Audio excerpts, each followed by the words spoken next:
De acordo com dados da pesquisa Perigos da Percepção, realizada em 2017 pelo Ipsos, empresa de pesquisas e inteligência de mercado, o Brasil tem a segunda população mais fora da realidade do mundo. O que está acontecendo com os brasileiros? Para falar sobre a visão dos brasileiros em relação à realidade do país, recebemos no programa de hoje a psicanalista Clarice Pimentel Paulon. Olá, eu sou Joel Scala, seja bem-vindo. Está começando o Observatório do Terceiro Setor, o olhar da cidadania.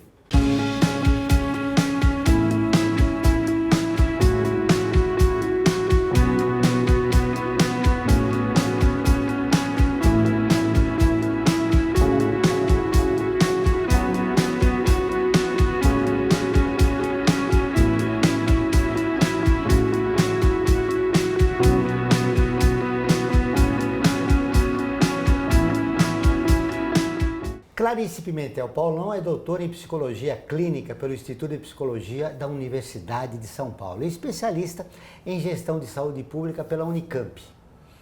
Tudo bem? Seja bem-vindo ao Observatório. Obrigada, Joel. Tudo bem. Clarice, o que explica esse comportamento dos brasileiros? Então, veja, a gente tem uma dificuldade no Brasil em lidar com algumas relações históricas, né? A nossa Constituição da Subjetividade sempre foi pautada num certo apagamento da história. A gente percebe em estudos, por exemplo, do Thales Absaber ou da Maria Rita Kell, que existem formas de lidar com o nosso passado baseadas no que a gente pode chamar na psicanálise de alguns mecanismos de defesa baseados no recalque, né? Então a gente apaga, por exemplo, a nossa relação com a escravidão, como a gente apaga a nossa relação com a ditadura, e isso vai fazendo com que a gente crie fantasias a respeito de que era melhor, né? A gente começa a criar um passado muito nostálgico e isso vai fazendo com que a gente tenha visões mais deturpadas da realidade. Cria uma realidade que não existe. Exatamente. Isso quer dizer que o brasileiro não tem memória? Eu acho que isso quer dizer que a gente lida muito mal com a nossa memória, né? A gente tende a usar a nossa memória a favor de uma certa ideia mais hegemônica, que é a de estar sempre atualizado e nunca recorrendo ao passado para aprender com ele. Então a gente tende sempre a repetir o passado por conta disso. Isso mexe muito com a autoestima, né? Do brasileiro como um todo. Com certeza, porque eu acho que isso gera uma sensação no brasileiro de estar estagnado no tempo, né? E das coisas estarem sempre se repetindo. Essa pesquisa que vocês trouxeram aqui no observatório, ela é bastante interessante porque ela traz dados de comparação da percepção do brasileiro com a realidade, que diz de uma sensação de que o brasileiro ele sente que a gente está muito pior do que de fato a gente está, né, em relação a, por exemplo, homicídios, né, que a pesquisa citava, ou gravidez na adolescência. A nossa profunda concentração de renda pode explicar esse comportamento? Eu acho que sim, porque acho que a nossa concentração de renda, ela faz também com que a gente concentre informações, né? Então as pessoas têm uma dificuldade de acesso à informação e uma dificuldade de acesso a interpretações da informação que sejam mais qualificadas. Então a gente tende a ler as coisas e a entender as coisas numa certa relação muito literal com elas, né? A gente não consegue interpretar os dados a ponto de questioná-los e de, vamos dizer assim, conseguir cotejar eles com a nossa experiência. Diante desses dados, a gente pode dizer que o brasileiro é um alienado. De uma certa forma, a gente sempre é um pouco alienado da nossa realidade, né? Isso, a gente sempre é alienado porque a gente sempre tem uma posição no mundo. Essa posição, ela reflete uma classe social, ela reflete gênero, ela reflete etnia. Então, a gente está sempre alienado de uma posição. O problema não é ser, na psicanálise, por exemplo, o problema não é ser alienado. O problema é a gente não conseguir se desalienar num certo sentido, ou seja, não conseguir se relacionar com a diferença. Esse é um processo de dominação, né? Que o homem comum sofre através de meios de comunicação, através da educação de uma maneira geral. Como se livrar disso? Eu acho que uma das formas mais fundamentais para a gente se livrar disso é principalmente a nossa relação com a cultura, né? É a gente poder ter acesso à cultura, é a gente poder ter uma educação em que favoreça, que a gente possa refletir e não que a gente possa simplesmente consumir as informações sem pensar a respeito delas. Então a gente tem que mudar a nossa relação com o tempo, a gente tem que mudar a nossa relação com o outro para aceitar as diferenças e então se articular de uma maneira mais eficaz nesse sentido. Você sabe que o Observatório do Terceiro Setor, ele fez uma matéria a respeito desta pesquisa que é realizada pela Ipsos e está interagindo com mais de 100 mil pessoas. Então, veja, por exemplo, o brasileiro não sabe como a fome atinge o país todo. Não tem informações a respeito de que aqui teve uma ditadura militar. Isto reflete muito a nossa realidade. De que maneira o brasileiro consegue contornar esses muros que foram criados na sociedade para que ele não tenha uma percepção da realidade real do país? Eu acho que o que acontece é que a gente tem alguns discursos de especialistas que acabam tamponando um pouco no Brasil essa relação do brasileiro com a própria realidade. E isso acontece bastante por conta de de um certo misticismo da nossa identidade. Então, por exemplo, a gente tem uma identidade que é dada para o brasileiro, que é esse povo dócil, amável, muito receptivo. E em contraposição a isso, estão pessoas, por exemplo, que vão para um embate político, que lutam pelos seus direitos. A gente teve um certo apagamento na nossa história de que o brasileiro é um povo que luta, né? Nos nossos livros de história, por exemplo, a gente não tem uma ideia de que a luta de Canudos, por exemplo, foi uma luta efetiva de combate, de pedido dos direitos da população, né? A gente tem uma relação com Canudos que é de um apagamento da nossa história e de uma leitura do Antônio Conselheiro, por exemplo, como um doente mental, né? Então, é como se a gente, de alguma forma, patologizasse as nossas lutas políticas para que a gente mantivesse uma identidade que é essa identidade do amável, de uma pessoa receptiva. E isso vai fazendo com que a gente, para preservar essa identidade, lide com a nossa memória num funcionamento de um apagamento mesmo dessas lutas, dessas batalhas políticas. Um processo histórico de dominação que evita que a gente conheça a nossa própria realidade. Exatamente. Né? Todas as terças e quintas-feiras, ao vivo, às 14 horas, tem programa de rádio Observatório do Terceiro Setor, onde recebemos especialistas que, junto com os ouvintes, debatem os principais temas da atualidade e do terceiro setor. Você pode ouvir pela Rádio Trianon AM 740 ou em qualquer lugar do mundo, pela internet, do seu celular, computador ou tablet, pelo link que aparece na sua tela. Voltamos depois do intervalo. A FIA é muito mais que uma escola de negócios. É graduação, pós-graduação, MBA, mestrado e consultoria para empresas. Isso faz diferença. Conheça a FIA. Olá, eu sou Laura Gelbert, da ONU News. Notícias das Nações Unidas e do mundo você acompanha na página e nos programas do Observatório do Terceiro Setor, parceiro da ONU News.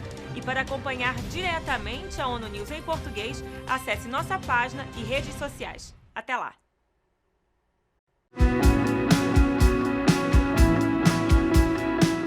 Voltamos com o Observatório do Terceiro Setor. E agora nós vamos para o quadro Você Conhece? Ele ficou reconhecido internacionalmente por lutar contra a fome no Brasil. Em 1963, se tornou embaixador brasileiro junto à ONU, mas foi exilado logo após o golpe militar de 1964. Josué de Castro, você conhece? Josué de Castro nasceu no dia 5 de setembro de 1908, no Recife, capital do estado de Pernambuco. Seu pai veio de Cabeceiras durante a Grande Seca de 1877. Sua mãe era da região da Zona da Mata. Josué cresceu bem próximo aos mangues da cidade. Aos 20 anos, formou-se na Faculdade de Medicina da Universidade do Rio de Janeiro, atual UFRJ.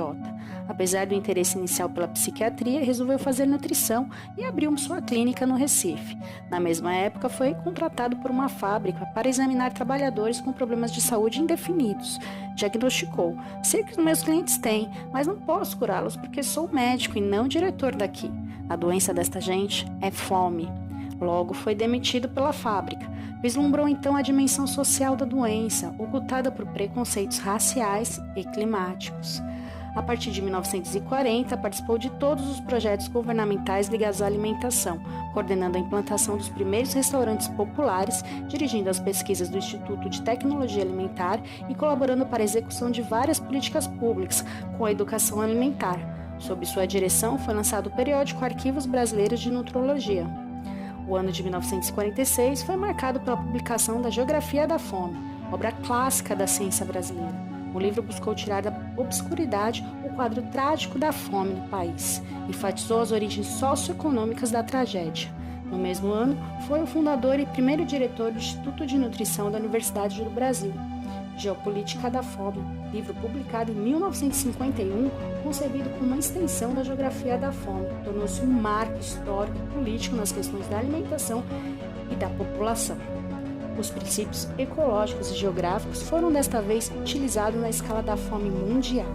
Respeitado internacionalmente, foi eleito por representantes de 70 países presidente do Conselho Executivo da FAO, cargo que exerceu entre 1952 e 1956. Exerceu 2 mandatos como deputado federal eleito pelo estado de Pernambuco. Entre diversos projetos ligados às questões agrárias, educacionais, culturais e econômicas, apresentou de regulamentação da profissão de nutricionista, que dispõe sobre o ensino superior de nutrição. Em 1963, tornou-se embaixador brasileiro junto à sede europeia da Organização das Nações Unidas em Genebra. Era então uma personalidade de projeção internacional convidado por reis e chefes de Estado. Com o golpe de Estado de 1964, foi destituído de cargo de embaixador-chefe em Genebra e seus direitos políticos foram suspensos pela ditadura militar no Brasil em seu primeiro ato institucional. No exílio, sentiu muita falta do Brasil. Impedido de voltar ao país, aceitou se asilar na cidade de Paris, onde procurou dar prosseguimento às suas atividades. Fundou e dirigiu o Centro Internacional para o Desenvolvimento, além de ter presidido a Associação Médica Internacional para Estudo de Condições de Vida e Saúde. Foi designado professor estrangeiro associado ao Centro Universitário Experimental de Vincennes, onde trabalhou até sua morte. Faleceu em Paris em 24 de setembro de 1973. Seu corpo foi enterrado no cemitério São João Batista do Rio de Janeiro. Josué de Castro mostrou ao mundo a dor da fome no Brasil, que infelizmente até hoje causa sofrimento a milhões de brasileiros. O comportamento oficial, né, das autoridades em relação a Josué de Castro mostra um pouco por que o brasileiro está fora da realidade, né? Sim, eu acho que, né, dado que a gente estava discutindo agora há pouco, né, antes do intervalo, é isso mesmo, né? Como que os nossos registros oficiais, eles causam um apagamento, por exemplo, das lutas políticas, né? Como foi o caso do Josué. E há um desconhecimento, repetindo o que eu disse no primeiro bloco também, em relação à fome, né?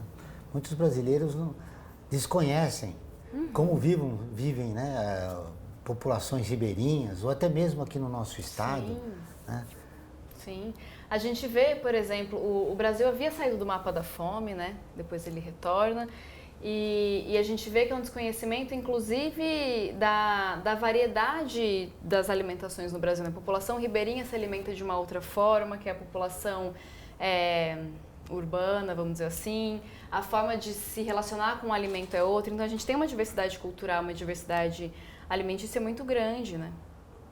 Esses problemas graves, a gente citou a fome agora, por causa do Josué de Castro, mas também, repetindo o que eu já disse, em relação à ditadura, há um desconhecimento generalizado de como o Brasil real é. Né? Como que os brasileiros podem contornar essa estrutura que impede que eles conheçam pessoas como Josué de Castro? Olha, eu acho que a gente tem uma questão fundamental no Brasil que tem a ver com esse apagamento, e esse apagamento tem a ver com não conseguir lidar com algumas consequências da nossa história. Então, vamos pegar um exemplo do nosso vizinho aqui, né, o Uruguai, por exemplo. O Uruguai foi um país que lidou com a ditadura de uma maneira totalmente diferente, né? eles fazem questão de lembrar o que foi a ditadura, eles fazem questão de lembrar dos desaparecidos, então anualmente eles fazem a Marcha do Silêncio em nome de todos os desaparecidos da ditadura militar deles. Eles fazem questão de lembrar que aquilo foi um regime de tortura para que isso não seja mais repetido, né? Como que a gente lidou com o final da nossa ditadura militar, né? A gente tentou fazer uma passagem sutil para a democracia, no sentido de, não, vamos, tá tudo bem, passou, né, aquela coisa assim, tudo bem, gente, foi errado, mas sabe, passou, acabou, não vamos mais repetir, para não entrar numa lógica do ressentimento, né? Parece que o brasileiro ele tem um certo receio de se ressentir com o passado e por medo de se ressentir com o passado acaba apagando e repetindo o passado e isso não impede o ressentimento, né? É o que a gente consegue ver na lógica das últimas eleições, né? Esse discurso do ódio, esse discurso do ressentimento se aproveita muito dessa sensação de paralisação que a gente ficou. É um medo generalizado, né, que a população tem. Por que nós nos resistimos tanto em virar as páginas da nossa história? Eu acho que a gente tem uma certa preocupação de... Eu acho que a gente tem uma preocupação em não se dar conta da violência que o nosso povo sofreu, por exemplo, né? O brasileiro ele foi, de uma certa forma, forjado dentro de uma violência, forjado dentro de uma luta de classes. O Brasil foi um país explorado por muito tempo e a gente precisa, de uma certa forma, arcar com a nossa história. Só que para arcar com a nossa história, a gente precisa se dar conta dela. E não é fácil se dar conta, por exemplo, se a gente pegar como exemplo, um exemplo individual, né? Se a gente pegar o abuso sexual, é muito comum que as pessoas, que mulheres que foram abusadas sexualmente, inicialmente se culpabilizem desse abuso. Crianças também, né? De, por exemplo, será que eu fiz algo que favoreceu este ato, né? E por que a gente tende a se culpabilizar inicialmente? Porque, de alguma forma, isso faz com que a gente tenha uma crença de que estávamos minimamente no controle daquilo. Quando, na verdade, não estávamos, né? Não tem como garantir, não tem como a gente estar no controle de tudo. Então, se dar conta das consequências da história não é se culpabilizar pela história, mas é entender que a gente tem responsabilidades que vão para além do nosso controle. E a gente precisa fazer algo com elas, independentemente da gente ter favorecido ou não o que elas... Isso quer dizer que o comportamento do brasileiro ele se sente culpado pelo passado e pelo presente? Eu acho que sim, é uma hipótese otimista, né? Porque a gente está supondo que as pessoas sentem culpa e elas estão sofrendo. Então, sim. Já curtiu a nossa página no Facebook? Não? Ela é visualizada por mais de 700 mil pessoas toda semana. Você também está convidado. Opa! E ela está atualizada com notícias do terceiro setor, do Brasil e do mundo. Faça como mais de 377 mil pessoas. Curta a nossa página. Vamos para um rápido intervalo, mas antes você vai conhecer um dos artigos da Declaração Universal dos Direitos Humanos, que faz parte da campanha do Observatório do Terceiro Setor. Direitos humanos são direitos de todos.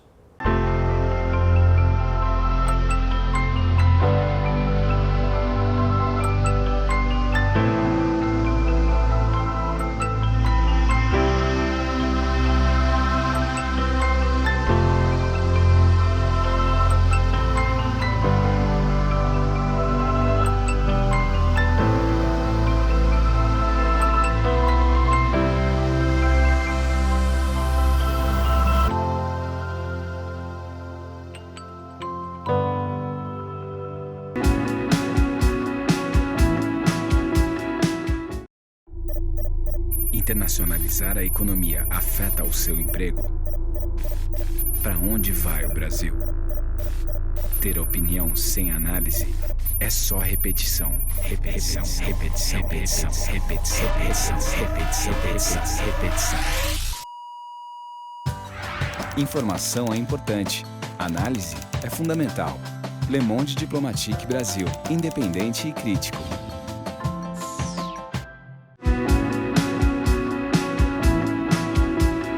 Estamos de volta com o programa Observatório do Terceiro Setor, o Olhar da Cidadania. Não esqueça, todas as quartas-feiras, às 17 horas, tem o programa Olhar da Cidadania, na Rádio USP, com temas da atualidade e dos direitos humanos. Anote, todas as quartas-feiras, às 17 horas, na Rádio USP, em São Paulo, 93,7 FM, em Ribeirão Preto, 107,9 FM. Muito bem, Clarice, uma outra pesquisa revelou que o brasileiro é o quarto mais infeliz do mundo. Essa nossa crise econômica e política do país contribuiu para isso? Olha, Joel, eu acho que sim. Eu acho que a gente passa por um momento, as crises econômicas, a forma como elas vão sendo significadas, no sentido de, por exemplo, serem interpretadas como incapacidade de gestão ou serem interpretadas como uma inabilidade do Estado, vão fazendo com que a gente tenha uma desesperança maior, a gente tenha uma descrença, e eu imagino que isso favoreça essa sensação de insatisfação e também de infelicidade. Né? O grande problema é que o brasileiro acha que o fracassado é ele, não o país, né? E ele tem muito pouco a ver com isso, né? Uhum. Eu acho que o grande problema é que a gente tem uma dificuldade de entender que a nossa concepção de indivíduo, de sujeito, está totalmente articulada com o comum, né? Com o coletivo. Então, a gente tem essa ideia de que se a gente fracassou sozinho, e se a gente teve sucesso, a gente também teve sucesso sozinho. A gente não entende que isso está articulado a toda uma condição social que favorece ou não as nossas relações, né? Muito bem, nós vivemos numa era digital. E essa polarização que acontece nas redes sociais tem contribuído?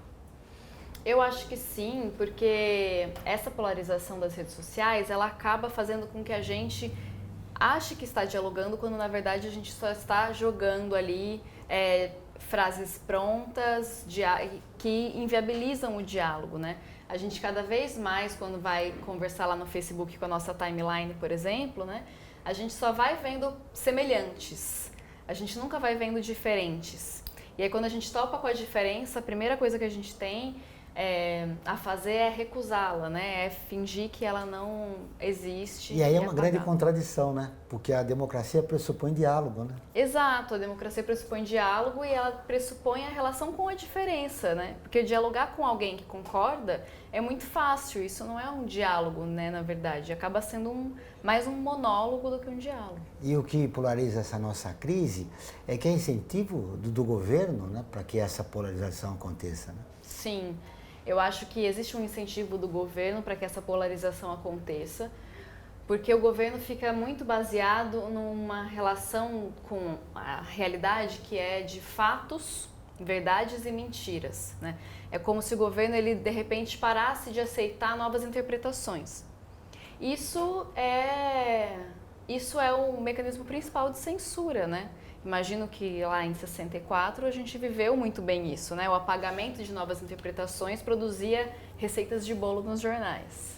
É outro estado de solidão do brasileiro é que ele hoje tem a ferramenta do smartphone. Então ele conversa ou na internet através do seu computador ou tablet ou através do seu smartphone. Essa nova situação que se pressupõe um avanço tecnológico incrível, está levando o cidadão a se fechar mais, né? É interessante, olha, acho que as pessoas poderiam até fazer essa experiência. Esses dias atrás eu fui no supermercado sem celular. E aí, o que você faz sem celular numa fila do supermercado? Você fica lá meio que observando, vendo a vida acontecer, enquanto as pessoas estão todas lá dentro do celular, mexendo nas coisas. E aí eu me surpreendi com o que estava acontecendo ao redor, que fazia tempos que eu não olhava para fora, né? E eu acho que as pessoas estão cada vez mais com essa dificuldade de olhar a realidade concreta das coisas que têm acontecido e ficam olhando a realidade das telas. Né? Isso tem consequências no comportamento das pessoas, na relação que ela tem com o mundo. Sim, certamente tem, porque, vejam, a gente se comporta de uma maneira muito diferente quando a gente está num ambiente virtual, que a gente tem um outro mecanismo de funcionamento do que quando a gente está frente a frente com alguém. É muito mais fácil você ser violento com alguém quando essa pessoa está virtualmente ao seu lado, não, né, presencial. Que doenças psicológicas poderiam causar a utilização do smartphone ou um tempo muito grande na frente do teu computador? Olha, eu acho que a gente pode pensar, por exemplo, nas fobias sociais mais diversas. Então, a gente tem, por exemplo, no Japão, um aumento já muito grande de jovens que não conseguem sair de casa, não conseguem nem sair dos quartos, né? Então, não se relacionam nem com os pais mais presencialmente, tem uma dificuldade muito grande nisso. A gente pode ter crises de ansiedade diversas. Na verdade, o que a gente consegue ver em relação à saúde mental hoje no mundo e também no Brasil é um aumento muito grande, vertiginoso mesmo, em relação às crises de ansiedade, em relação às fobias sociais, uma relação com o imediatismo muito grande, né? Então a gente tem que estar sempre fazendo as coisas e querendo resultados muito imediatos. Isso tem muito a ver com a velocidade da informação do nosso dia. Esse isolamento proporcionado pelo smartphone, pelo computador, isola mais a pessoa e contribui para que ela fique mais fora da realidade. Com certeza, porque o que acontece? Se a gente for vamos pegar as campanhas presidenciais do ano passado, né? Se a gente for pegar a campanha do nosso atual presidente, ela foi feita essencialmente pelo WhatsApp, né? A distribuição das informações pelo WhatsApp. E por quê? Porque o acesso da maioria dos brasileiros à internet se dá por 3G limitado a alguns dados. Esses dados prevalecem pelo WhatsApp, por exemplo, mas para você abrir canal de notícias, isso demora muito mais, você gasta muito mais dados. Então, o que acontece é que as pessoas acabam muitas vezes lendo só, né, os primeiros 3 parágrafos que vão ser lá reproduzidos pelo WhatsApp do que lendo a notícia, de fato, recolhendo a informação, né? Isso vai fazendo com que a gente consiga cada vez mais divulgar o que a gente chama de fake news, né, as falsas notícias, e vai fazendo com que a gente se isole mais por acreditar cada vez mais em coisas absurdas, né? Para fechar nossa entrevista, te agradecendo,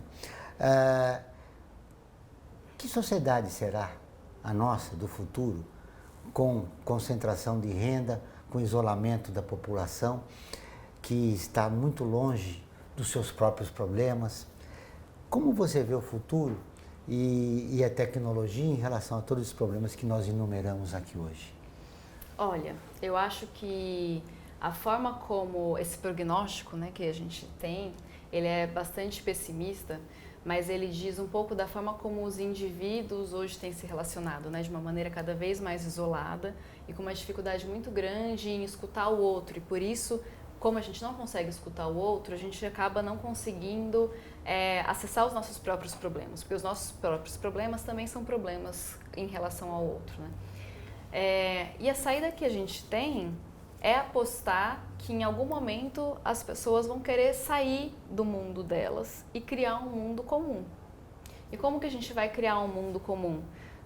A gente precisa que as pessoas consigam conviver em espaços públicos. É o resgate dos primórdios, né? Exato. Na época que o homem queria viver juntos para se defender da natureza, por exemplo. Exato, exato. A gente precisa, e não mais de um inimigo comum, mas talvez de um objetivo comum, né?